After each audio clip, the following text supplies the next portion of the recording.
les amis, sont très importants. Jean chapitre 15, verset 15. Jésus dit ceci aux disciples. Je ne vous appelle plus serviteur, parce que le serviteur ne sait pas ce que fait son maître. Mais je vous ai appelé ami, parce que je vous ai fait connaître tout ce que j'ai appris chez mon Père. C'est-à-dire, même les 12, Jésus leur a fait une sélection en passant de l'étape de serviteur à ami, à qui il pouvait confier les secrets que le Père lui avait donnés. Il dit, je ne vous appelle plus serviteur, je vous appelle maintenant ami, parce que je vous ai fait connaître tout ce que j'ai appris de mon Père. Ça veut dire, il y a des choses que je ne peux pas expliquer.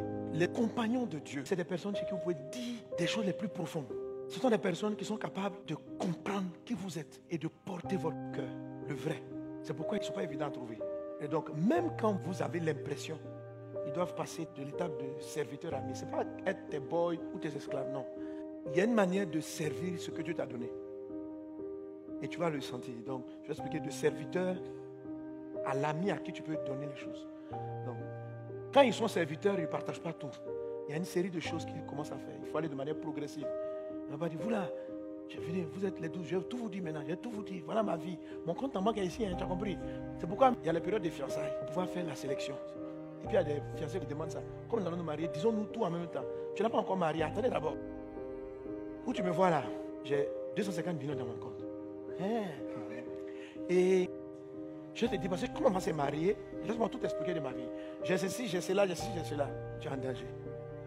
Jésus dit, et à un moment donné, vous servez. Et puis à un temps, il y a l'amitié. Et puis il y a des secrets qu'on peut dire. Tout n'est pas à tout dire trop vite, trop tôt. Il faut prendre le temps. Le compagnon est trop délicat. C'est une aide que Dieu t'envoie qui va t'envoyer très, très, très loin.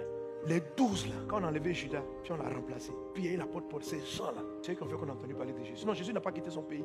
Il n'a pas quitté son pays.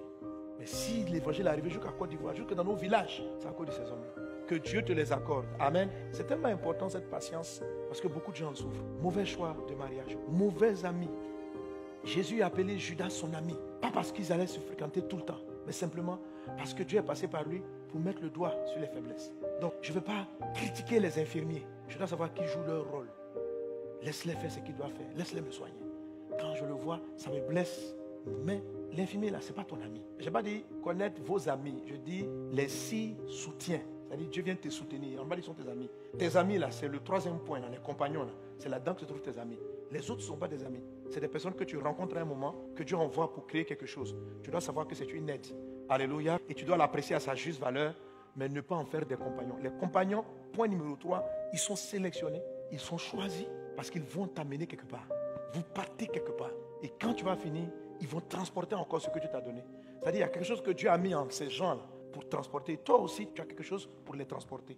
Dieu vous a fusionné en esprit avant même que vous le naissiez. Et quand vous vous rencontrez, vous partez ensemble. Satan aussi envoie des copies pour t'empoisonner, pour t'arrêter avant terme. Mais aujourd'hui, la puissance de Dieu est en train d'opérer. Tu as entendu ces choses, pas simplement pour que tu rentres dans la culpabilité. C'est le monde de Dieu, le spirituel, Dieu lui-même qui va se lever. Je dis à quelqu'un, ne dis pas que ta vie a échoué, que tu as fait tellement de mauvais choix. Non, non, si Dieu fait que tu entends ça maintenant à cet âge, c'est parce que c'est maintenant qu'il va te révéler. Je vous ai dit, le message sur la patience ne vient pas pour vous casser. Le message vient parce que j'ai commencé Joël 2,25, les années de rattrapage. Il y aura un grand rattrapage. Qu'est-ce qu'on appelle l'accélération divine? C'est lorsqu'il y a eu du retard. Dieu vous fait rentrer dans l'accélération. C'est-à-dire que les choses s'enchaînent comme ça. Donc il y a certains qui ont passé la date, qui ont perdu les gens. Et aujourd'hui, ils n'ont pas pu faire quelque chose. Je suis venu libérer la prophétie sur ta vie. Voilà ce que Dieu déclare. Joël 2,25. Je vous remplacerai les années qu'ont dévoré la sauterelle, le gélec, le asile et le gazan, ma grande armée que j'avais envoyée contre vous. Je vais vous remplacer. C'est-à-dire que les sauterelles là, ce ne sont pas des sauterelles qui mangent des feuilles. Elles ont dévoré des années. C'est-à-dire que c'est comme des années. Tu as fréquenté une amitié. C'est-à-dire que quand aujourd'hui tu fais le bilan, ça m'a bouffé 20 ans. Ça m'a bouffé 30 ans. Ça m'a bouffé 15 ans. Mais il y a des promesses dans la parole. Le Dieu que tu invoques, il dit, moi Dieu, je vais remplacer ça. Vous tous qui êtes en train d'entrer dans le remplacement, attendez-vous sur la base de cette parole prophétique à une accélération. C'est-à-dire que tu as perdu 20 ans, mais c'est comme si Dieu va rattraper 20 ans. En 2 ans, tout va se remettre en place. Tout va se remettre en place. Dans la vie avec Dieu, il faut être simplement humble. Il faut reconnaître qu'on a fait des erreurs. Il faut reconnaître parce qu'on est tout simplement des humains. On fait de mauvais choix. On prend de mauvaises décisions. Nous tous ici, nous sommes le fruit des bonnes décisions et des mauvaises décisions que nous avons prises. Alors lorsqu'on les découvre, il ne faut pas rentrer dans la culpabilité qui réussit à coup sûr. On demande la miséricorde de Dieu. On dit, Dieu, vraiment, j'ai raté beaucoup de temps dans ma vie. Mais tu es le Dieu de grâce et de miséricorde. C'est la prière que je fais pour toi maintenant. Toutes les années que tu as perdues, toutes les années que tu as ratées, la miséricorde de Dieu parle pour toi. Ton Dieu dit, je vais remplacer ces années que tu as perdues, où tu as fait des mauvais choix, où tu as pris de mauvaises décisions. Toutes ces années que tu as perdues, ton Dieu se lève et il les remplace. Je déclare sur ta vie, je déclare qu'il s'ouvre dès maintenant une saison d'accélération, de rattrapage divin et de remplacement divin. Père, toi qui m'as donné ces paroles pour tes serviteurs et tes servantes, que ta puissance agisse, que ta miséricorde parle pour nous, afin que, Seigneur Dieu, le temps du remplacement divin soit manifesté.